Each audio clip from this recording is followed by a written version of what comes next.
And how important do you think government incentives are to convince consumers to change the regular car for an electric vehicle?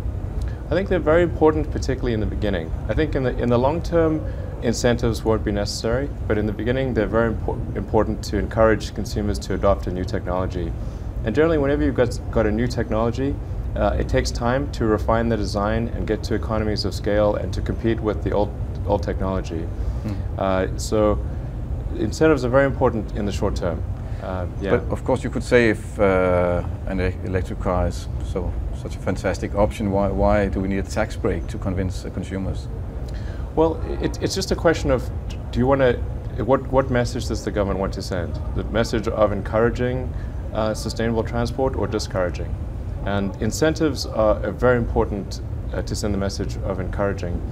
And obviously there's a very important juncture in history coming, I think, with the expiry of the incentives for EVs, I believe on January 1st by default. That will really damage the situation with electric vehicles. I think there's really, Denmark has a choice of two futures there. One is to send a very negative message to the world about electric vehicles, and the other is to send a very positive message.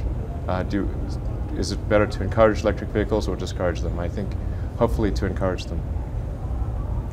And what perspective do you see if that doesn't happen? Well, if it doesn't happen, it will be, I think, like I said, sending a negative message to the world as a whole about how does Denmark feel about electric cars. But it will hurt the sales of electric cars. It will, yes, absolutely, yes. Like I said, it's very important, particularly in the beginning, to encourage a new technology.